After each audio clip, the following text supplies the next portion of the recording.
Hello.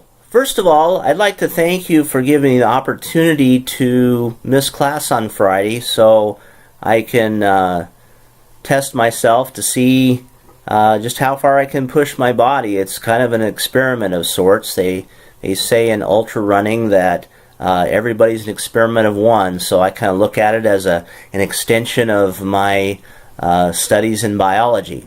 So today I'm going to talk about some directional terms that are used to describe the relative location of structures in the human body.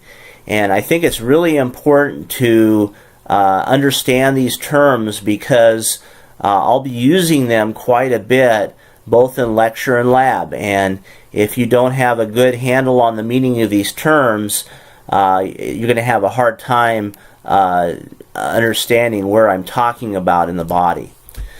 Before we go into the different directional terms that are commonly used, I need to point out that whenever you hear one of these terms used, you always have to assume that the person is in what is called the anatomical position.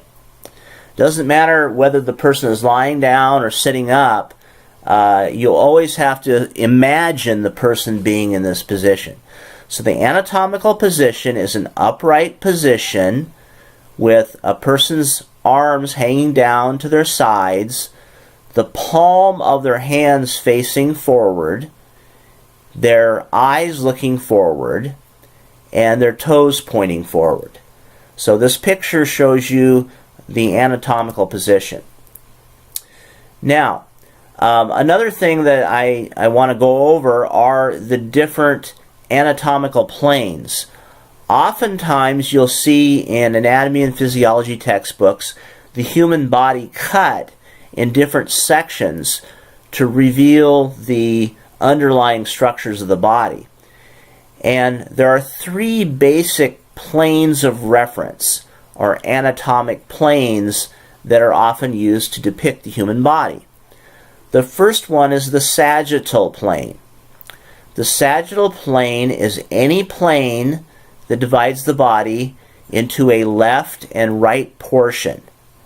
It doesn't necessarily have to be right along the midline. It could be to one side or another. If the sagittal plane is along the midline, then that's called a mid-sagittal plane. A mid-sagittal plane is probably the most commonly seen plane in textbooks of anatomy and physiology. Another plane is the frontal or coronal plane. The frontal plane divides the body into a front and back portion. And again, it doesn't have to split the body exactly in half. It can be closer to the front or further to the back, but as long as it divides the body into a front or a back half, it would be called a frontal or coronal plane. The third anatomic plane is the transverse plane or cross section. The transverse plane divides the body in an upper and a lower portion. And again, it doesn't have to be right along the middle part of the trunk. It can be anywhere along the long axis of the body. So you could have a transverse plane going through a person's knees or through their hips, through the middle of their trunk, through their shoulders, or even along their neck or their head. Any of those would be a transverse plane. This shows three different examples of planes that depict the internal anatomy of the body, much like you might see in an anatomy and physiology textbook. The one in the upper left is an example of a mid-sagittal plane because this is dividing the body into a right and left half, which are equal. And this diagram has the left side of the body removed so you can see the internal organs. On the upper right is an example of a frontal section. This is a frontal section through the trunk so that you can see the lungs and the heart, which are located in the pleural cavities and the pericardial cavity, respectively. We'll go over those cavities a little bit later in another video. And then on the bottom, you can see an example of a transverse section. This one is passing through both eyes and also the brain. So you can see some of the internal anatomy of the brain as well as some of the other anatomy of the head.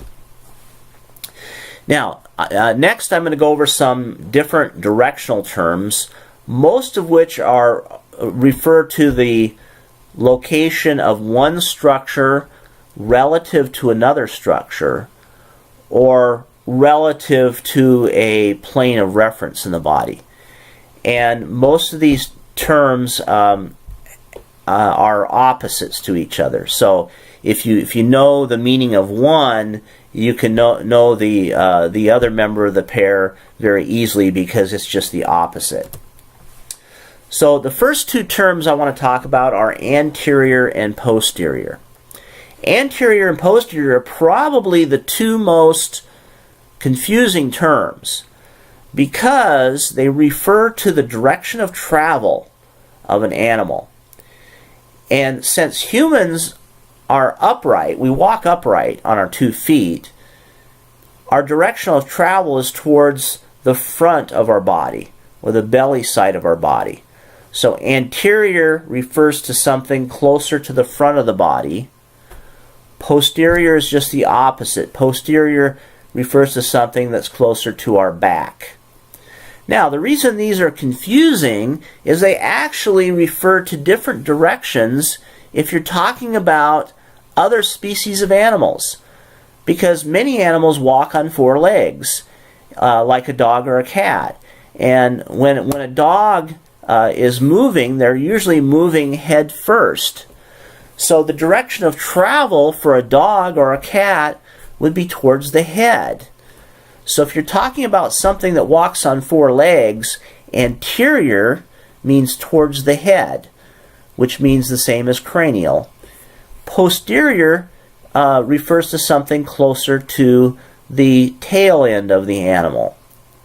But when you're talking about humans, anterior is always towards the front of the body, because that's the direction of travel when we move forward, and posterior is something further to the back. The terms ventral and dorsal actually mean the same as anterior and posterior with respect to humans. Ventral refers to something closer to the belly side of the body, or in other words, to the front of the body. Dorsal is the same as posterior in a human. Dorsal refers to something that's closer to our back or the vertebral side of our body. Another important pair of terms are superior and inferior. Now, superior and inferior ordinarily are only used with respect to humans because we walk upright. If you're talking about an animal that walks on 4 legs, you would usually use the terms cranial and caudal instead. So I'll explain what they mean in just a minute. So superior simply means something that's located closer to our head. And inferior refers to something that's closer to our feet. But again, it doesn't make sense to use these terms with respect to an animal that walks on 4 legs because up would not be towards their head, it would be towards their back. So they just aren't used with respect to other animals. Instead, the terms cranial and caudal are used. They're defined in terms of the head and the tail of an animal.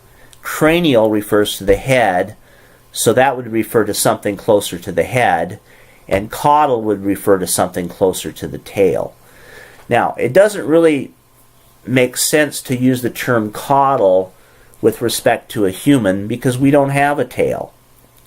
However, that term is sometimes used when you're talking about human embryos because at one early stage of development, human embryos do have a tail.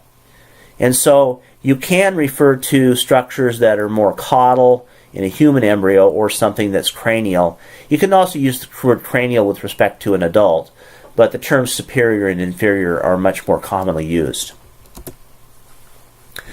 Another important pair of terms are medial and lateral. It's important to remember that medial and lateral refer to the midline of the body. So it's relative to the midline. So if something is medial, it's closer to the midline. For example, your belly button is on the medial side of the body because it's close to the midline, usually right along the midline. Your hands, when you're in the anatomical position, would be lateral because they're further from the midline. So lateral refers to something that's further from the midline. For example, your eyes are lateral to your nose because they're further away from the midline. Another important pair of terms are deep and superficial. These two terms both relate to the surface of the body. So if something is deep, it's located further under the surface. For example, your muscles are deep to your skin. Superficial would refer to something that's closer to the surface of the body. So your skin would be superficial in comparison to your muscles or your bones. There's also two other terms that mean the same thing as deep and superficial, and those are internal and external. Those are kind of more common terms. Internal refers to something that's deep. External refers to something that's more superficial. So internal and external mean the same thing as deep and superficial. Another two pair of terms that are a little bit more confusing, especially if you're a visual learner, are proximal and distal. The reason these are kind of confusing is if you look at the diagrams, which are in your textbook, you might incorrectly assume that proximal means the same as superior because the arrows are pointing up, and distal means inferior because the arrows are pointing down. But you would be wrong, because proximal and distal refer to structures located along appendages or any part of the body that extends out from the trunk. So if a structure is proximal, it's closer to the point of attachment to the trunk along some appendage or a limb. Distal refers to a structure that is further away from the point of attachment of the trunk. So proximal and distal are always relative to the point of attachment of appendage to the trunk or to some other larger part of the body. And these terms are most commonly used to describe the location of structures along the arms or legs, but it could be used to describe structures located along a finger, for example. Your fingertips are distal compared to your knuckles.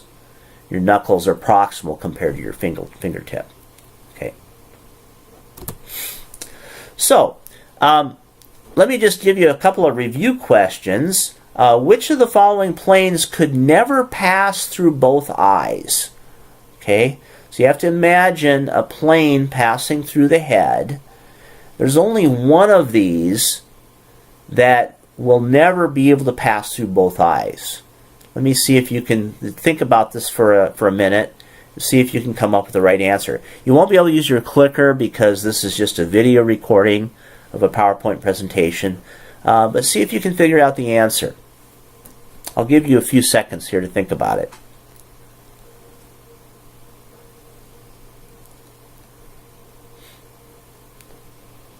All right, if you said sagittal plane, you would be correct, because the sagittal plane divides the body in a right and left portion. If you have a plane that's going down the longitudinal axis of the body, dividing it into right and left halves, it could go through one eye or the other, but it wouldn't be able to go through both. A frontal plane would be able to do that. A frontal plane that's cutting through your head right at eye level could bisect both eyes, as well as a transverse plane. But a sagittal plane wouldn't be able to do that. So that's it for this video clip. I will have some more. I need to go over the body cavities and membranes associated with them, and also some regional terminology. And so there'll be 2 other video clips that I'll have posted sometime in the near future. I thank you for listening, and don't forget, once you get through watching all 3 of the video clips, please do the quiz just to review on the Connect Plus website. So I appreciate your cooperation.